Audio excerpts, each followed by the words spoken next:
Before we begin, credits to be made for the video inspiration. In case you do not know what the London Underground is, the London Underground is a historic, chaotic, legendary maze of tunnels moving millions of people under London every day. Apart from the frequent delays, overcrowding, phone snatches, and professional rage baiters who stand on the left of the escalator, let's rank every single line from S tier to F tier. This is King's Cross and Pancras.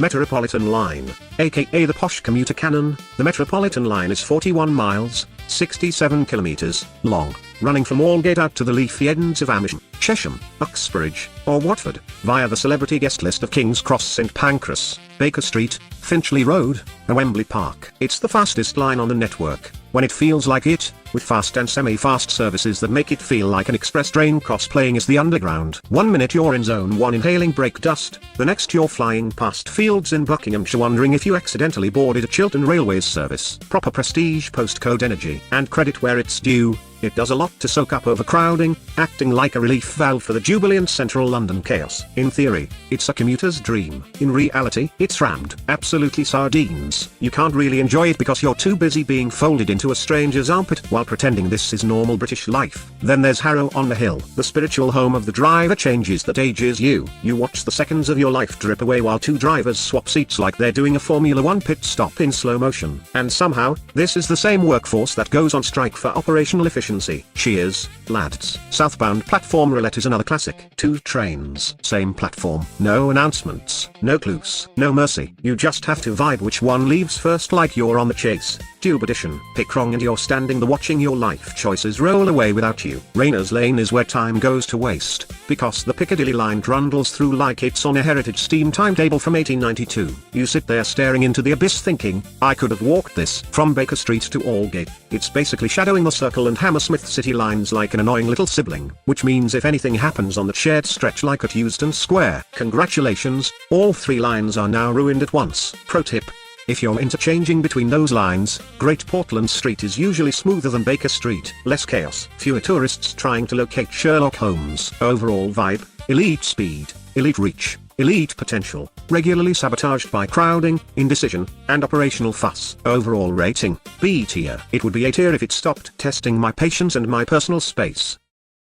This is Manor House. Piccadilly Line, aka the scenic route to despair. The Piccadilly Line is 45 miles, 71 kilometers, long, running from Cockfosters to Heathrow Terminals 4 and 5 and allegedly to Uxbridge. I say allegedly because this line treats Uxbridge like a long-distance situationship. It could go there. It sometimes goes there. It mostly can't be bothered. There was even a whole era where trains just gave up and terminated at Rayners Lane. This line drags. It is the slow, scenic, emotionally draining way around London. If there is any alternative into Central, I will take it. Bus, bike, pogo stick, anything. Because the Piccadilly in West London is where reliability goes to retire. I once waited 25 minutes at Acton Town just to get to Rayners Lane. 25 minutes. That's not a wait. That's a gap year. And don't get me started on the seasonal excuse of leaf fall. Every autumn, this line behaves like it's the first time a tree has ever existed. Leaves on the track as if nature personally declared war on TfL. By that logic, I should be emailing my boss, sorry, can't come in today, bit drizzly outside. The delays are biblical, screenshot worthy, frequent, predictable, almost traditional. We've also been promised new trains for about 2 years now. Every update is some variation of, they're delayed,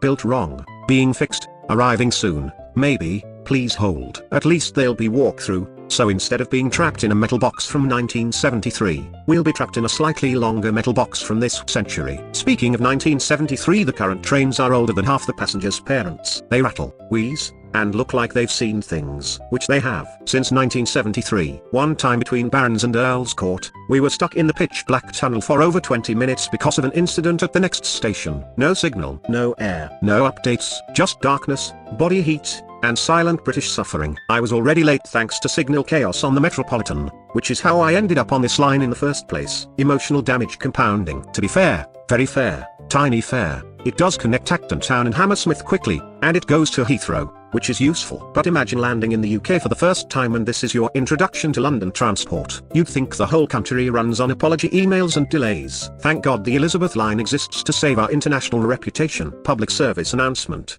if you are travelling between Green Park and Finsbury Park via King's Cross, Do not take the Piccadilly line, use the Victoria line instead. Don't say I didn't warn you. This line is an operational disaster class. Avoid it if you value your time, sanity, or will to live. What would I change? Easy. Bring back the old logic from 1910 to 1933. Give the Rainers Lane, Uxbridge stretch back to the District Line and send the Piccadilly toward Ealing Broadway instead. At least then it might pretend to function. Leaf on platform energy is not a valid transport strategy. Get a grip. TFL. I don't even want to rank this line, but for the sake of the video, overall rating, F tier. The absolute final boss of inconvenience. Fifth station is London Bridge. Jubilee Line, aka the Cross River Chaos Express that somehow carries London. The Jubilee Line is 23 miles, 36 kilometers, long and runs from Stanmore to Stratford, via a stacked lineup of heavy hitters: Wembley Park, West Hampstead, Baker Street, Waterloo, London Bridge, North Greenwich, and West Ham. It's basically London's main character line whether you like it or not. Honestly, it's insanely useful. Links northwest to East London so well it feels like someone actually planned it with a functioning brain. As a regular commuter, I genuinely do not know what I'd do without it. Interchange-wise, Finchley Road is actually better than Baker Street, which feels illegal to say out loud without heavy criticism. But it is true in practice. Less chaos, fewer tourists, more dignity. Now the issues. First, it is loud. Not slightly noisy, I mean full industrial screech soundtrack like the train is personally arguing with the tunnel walls. You can't hear yourself think between stations. But I will give credit where it's due, the platform edge doors are a blessing. Because between Westminster and North Greenwich, the amount of people behaving like they've never stood on a platform before is wild. I've had more shoulder contact incidents than a rugby match. The doors at least stop you from being accidentally launched onto the tracks by someone's rucksack. Eastbound experience is rather a journey. From Waterloo onwards, it becomes Canary Wharf commuter simulation mode. Packed trains full of sharp-suited, silent NPCs moving like they've got a spreadsheet appointment at 8:59 and no soul left to spare. Then after Canary Wharf, weirdly empty, like everyone just evaporated into corporate existence. Waterloo itself is overcrowding hell. Absolute sardine central. Between Wembley Park and Baker Street, it's basically the slower section of the Metropolitan Line realizing its limits. The 1999 extension though, genuinely elite engineering decision. It massively improved cross-river travel and made the whole network more usable. One of TfL's better life choices. There were even promises of extending towards places like Thamesmead, but that never happened, which is a shame, because Thamesmead is still waiting for transport infrastructure like it's been left on reed since the Millennium Dome era. Weekends are another level of pain. Waiting 5 to 10 minutes just to maybe not get on a train is standard behavior. Sometimes you're doing platform laps like it's a fitness tracker challenge just to secure a seat. And seating,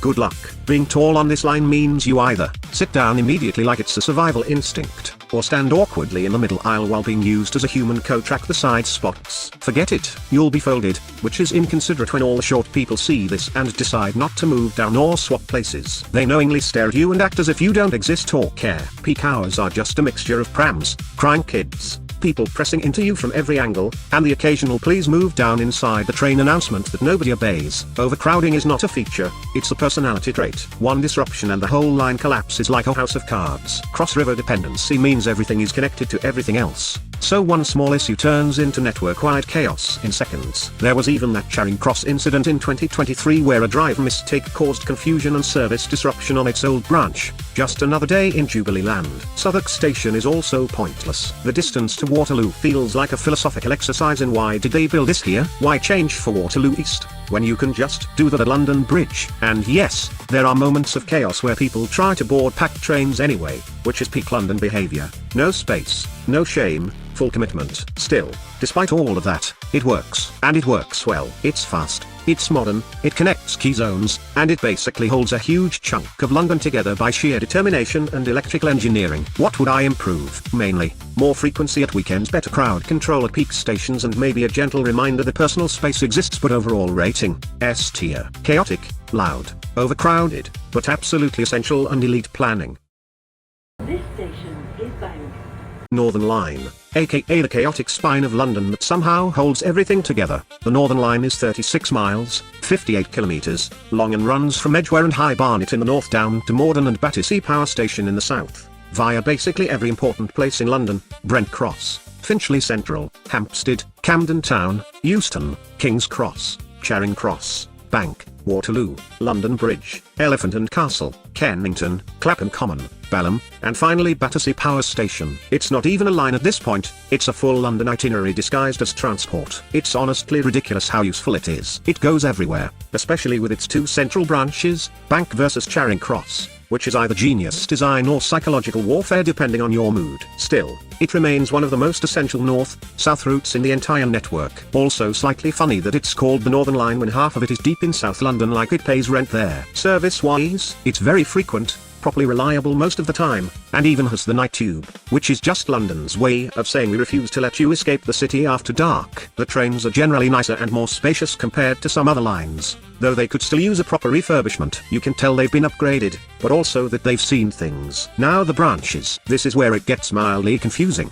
Bank versus Charing Cross is like a permanent identity crisis. When I was younger at Camden Town, I genuinely thought you had to change at Euston to reach the bank branch towards King's Cross. Turns out I was just participating in early life misinformation. Camden Town itself is basically where the Northern Line teaches you that confidence is not a substitute for reading signs. Crowding is a thing, especially in central sections, but it's managed better than most lines because the frequency is solid and the routing spreads demand quite well. Kennington is actually a weirdly important hub now with its multiple platforms, and the extension down to Battersea Power Station is genuinely a good modern addition. It gave South West London something it's been pretending it didn't need for years. That said, some of the infrastructure is still old school. There are narrow platforms at certain stations with slightly claustrophobic station layouts, and then with the occasional "why is this corridor this long" moments. And historically, it's kind of mad to think the line wasn't extended to places like Bushey Heath and Elstree because of planning disputes and cancelled expansions. If that had happened, London geography would probably feel completely different today. Still, despite the quirks, confusion, and occasional crush load conditions, it just works. It connects everything important without asking for praise. It's the line you complain about while relying on it daily. Overall rating, A tier. Confusing, crowded, slightly stressful, but it's basically the backbone of London survival. This is Farringdon. Hammersmith and City Line, aka the "why does this exist again?" stopping simulator. The Hammersmith and City Line is 16 miles, 26 kilometers, long and runs from Hammersmith through Baker Street, King's Cross, Liverpool Street, Whitechapel, Mile End, West Ham, East Ham, and finally Barking. On paper, it connects some very important parts of London. In reality, it feels like the train stops every time someone thinks about a station nearby. It's basically a stop-start endurance test disguised as transport. It's not fast, it's not smooth, it's not even trying to be either. If anything, it feels like a stopping service designed with the philosophy of why go quickly when you can stop constantly. If you're traveling between Baker Street and West Ham, you're honestly better off taking the Jubilee Line. It's quicker, more direct, and doesn't feel like it's making sightseeing detours through every postcode. One of the biggest issues is how it overlaps with the Circle and Metropolitan lines, meaning when something goes wrong in central London, especially around Baker Street to Aldgate East, it doesn't just affect one line, it basically creates a domino effect across the network. TfL delays start to kick in like it's a group project nobody is leading. The vibe on board is also mixed. It's often busy with tourists and shoppers along central sections, but certain stretches late at night can feel a bit uncomfortable or empty. Areas like Ladbroke Grove and parts around Baker Street can sometimes feel a bit rough depending on time and crowding. It's London, so it swings between packed like Oxford Street on Christmas Eve and why is it suddenly silent and windy? Winter is especially grim. Some platforms feel exposed and drafty like they were designed by someone who has never experienced cold weather before. And because it shares so much infrastructure with other lines, when it fails, it doesn't fail quietly, it drags others down with it. Honestly, it's hard to feel strongly about this line. It doesn't inspire love or hate, more like mild resignation. If it disappeared tomorrow, most journeys could be rerouted without much emotional impact. That said, it still technically serves a purpose in linking key parts of West, Central, and East London, just not in a way that feels particularly efficient or enjoyable. Overall rating, D tier. Functionally useful, emotionally dull, and painfully slow, with too many stops and not enough reason to exist in its current form. So that's part 1 done. Some lines are elite, some are basically psychological experiments, and the rest are just TfL holding the whole thing together with help and delays. It's a mix of speed, chaos, and why is it like this? Energy. Anyway, that's it for now. Part 2 is where it gets even more unhinged. Thanks for watching. Please like and subscribe for more videos.